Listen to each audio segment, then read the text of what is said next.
अरे भानु बेटा, अभी तक तुम सोए हो? तुम्हें सुबह ही कहकर गया था कि कुछ बर्तन है उसे मांज देना, लेकिन तुम अपनी आलसी से कभी बाज नहीं आओगे। देखो बेटा, अगर तुम ऐसे ही दिन रात सोते रहोगे तो अपना जीवन कैसे बदलोगे? ओहो बाबा, मुझे माफ कर दीजिए। मुझे लगा अभी सुबह ही हो रहा है। आप चिंता मत कीजिए, मैं अभी बर्तन मांज देता हूँ।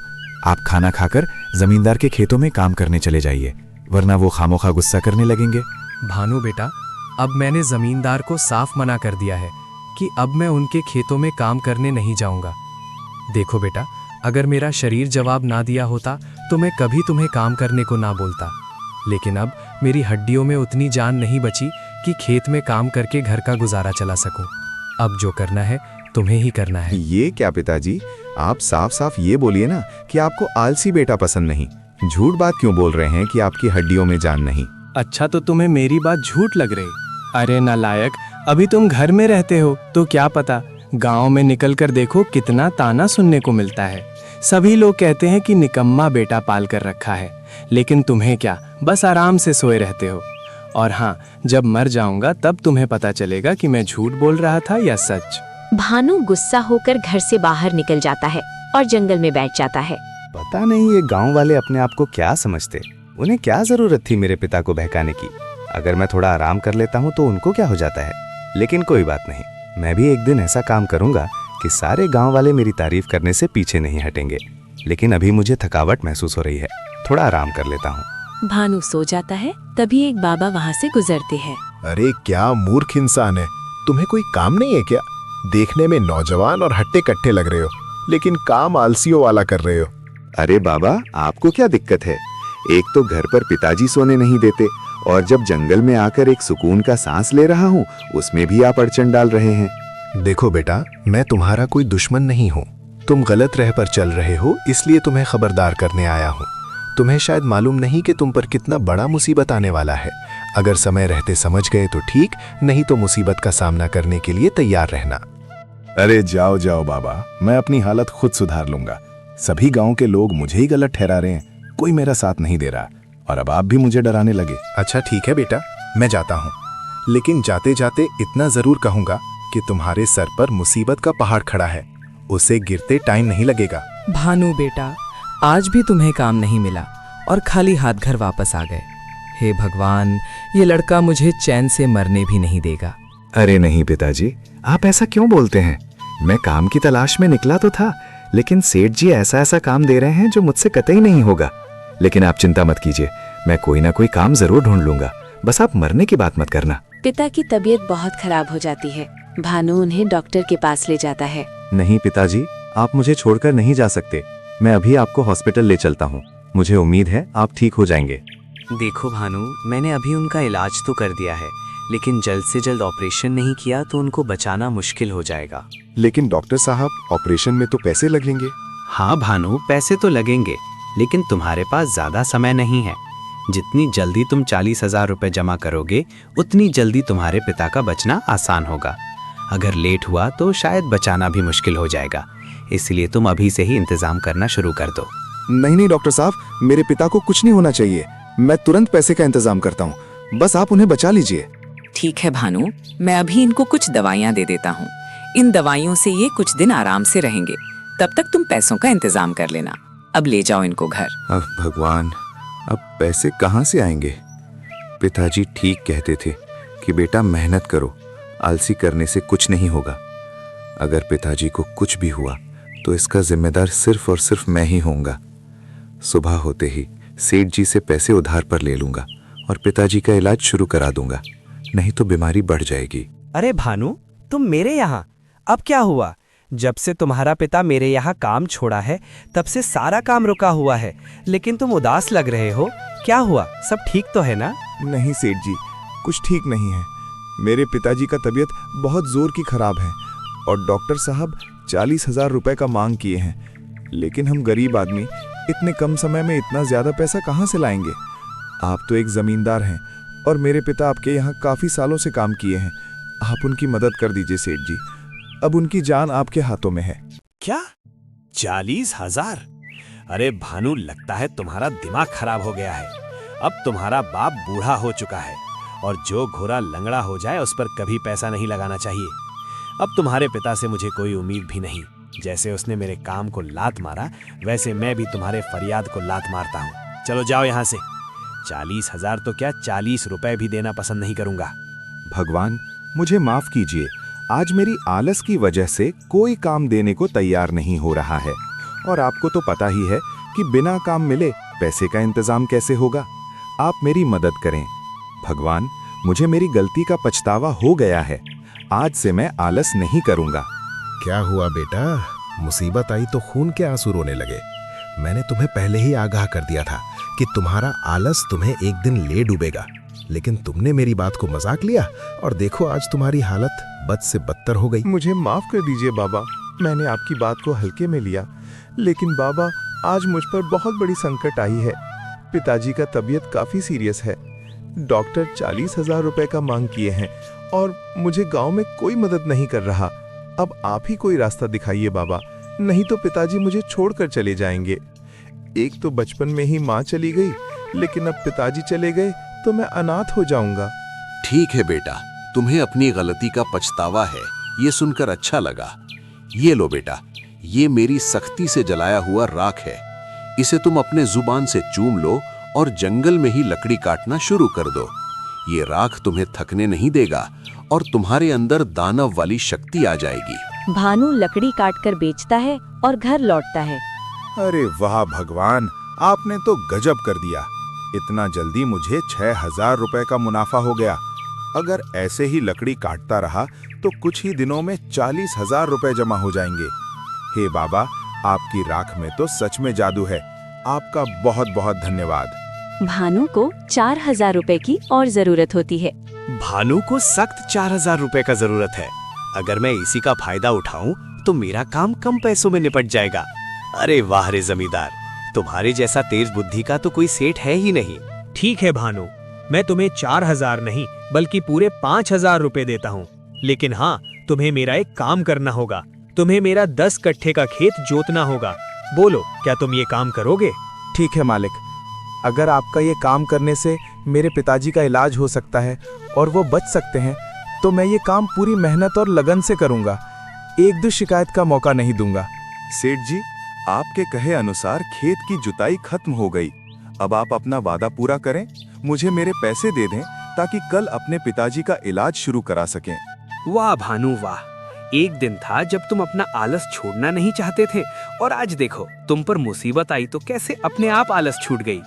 ये लो तुम अपने पैसे और जल्द से जल्द अपने पिताजी का इलाज शुरू कराओ। अरे वाह बेटा, आज मुझे तुम पर गर्व हो रहा है कि तुम मेरा बेटा हो। मुझे तो कोई उम्मीद नहीं थी कि मैं बचूंगा, लेकिन तुमने कड़ी मेहनत की, डॉक्टर के फीस चुकाए और मुझे एक नया जीवन दान दी। मैं बहुत खुश हूँ बेटा। ऐसे ही मेहनत करते रहो और खुश रहो मेरे लाल। दृश्य 12, जंगल में अंतिम मुलाकात। अरे बाबा, आपकी कृपा से मैंने मेहनत करना सीख लिया और आपकी उस राख की मदद से अपने पिता का इलाज सफलतापूर्वक करा लिया। आपका बहुत बहुत धन्यवाद बाबा जी। अगर आप उस राख में अपना जादू न मिलाए होते तो आज मेरे पिताजी इस दुनिया में न होते और मैं भी कहीं आलस के कारण सोया होता। सच में उसमें जादू था, वरना मैं इतना मेहनत नहीं कर पाता। अरे भानु बेटा, तुम शायद बहुत भोले हो। तुम्हें क्या लगा कि तुम इतना मेहनत जो कर रहे हो उसकी वजह वो भभूत है? नहीं बेटा, तुम जो भी मेहनत किए वो अपने लगन से किए। बस मैंने तुम्हारे अंदर आत्मविश्वास जगाया है। वो भस्म नकली था, तुम्हें राह दिखाने के लिए। वो कोई अद्भुत शक्ति नहीं, बल्कि तुम्हारे अंदर का डर था जिसे तुमने निकाल फेंका। क्या सच में बाबा? वो सिर्फ मांझ देना, लेकिन तुम अपनी आलसी से कभी बाज नहीं आओगे।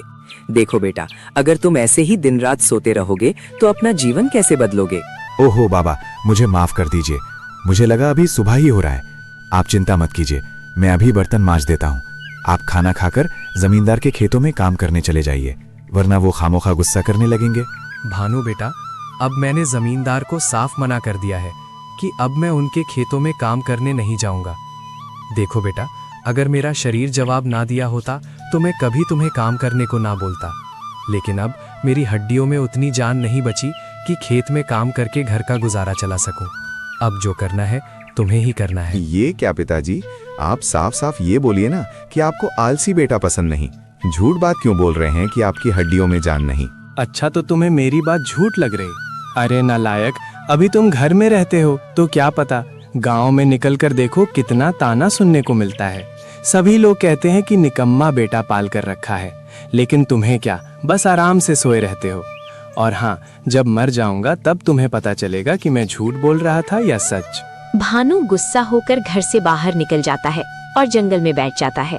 पता नहीं ये गांव वाले अपने आप को क्या समझते, उन्हें क्या जरूरत थी मेरे पिता को बहकाने की। अगर मैं थोड़ा आराम कर लेता हूँ तो उनको क्या हो जाता है। लेकिन कोई बात नहीं, मैं भी एक दिन ऐसा काम करूंगा कि सारे गांव वाले मेरी तारीफ करने से पीछे नहीं हटेंगे। लेकिन अभी मुझे थकावट महसूस हो रही है, थोड़ा आराम कर लेता हूँ। भानु सो जाता है, तभी एक बाबा वहाँ से गुजरते हैं। अरे क्या मूर्ख इंसान है, तुम्हें कोई काम नहीं है क्या? देखने में नौजवान और हट्टे कट्टे लग रहे हो, लेकिन काम आलसियों वाला कर रहे हो। अरे बाबा, आपको क्या दिक्कत है? एक तो घर पर पिताजी सोने नहीं देते, और जब जंगल में आकर एक सुकून का सांस ले रहा हूँ उसमें भी आप अड़चन डाल रहे हैं। देखो बेटा, मैं तुम्हारा कोई दुश्मन नहीं हूँ। तुम गलत राह पर चल रहे हो, इसलिए तुम्हें खबरदार करने आया हूँ। तुम्हें शायद मालूम नहीं कि तुम पर कितना बड़ा मुसीबत आने वाला है। अगर समय रहते समझ गए तो ठीक, नहीं तो मुसीबत का सामना करने के लिए तैयार रहना।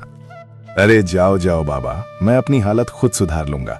सभी गांव के लोग मुझे ही गलत ठहरा रहे हैं, कोई मेरा साथ नहीं दे रहा, और अब आप भी मुझे डराने लगे। अच्छा ठीक है बेटा, मैं जाता हूँ, लेकिन जाते जाते इतना जरूर कहूंगा कि तुम्हारे सर पर मुसीबत का पहाड़ खड़ा है, उसे गिरते टाइम नहीं लगेगा। भानु बेटा, आज भी तुम्हें काम नहीं मिला और खाली हाथ घर वापस आ गए।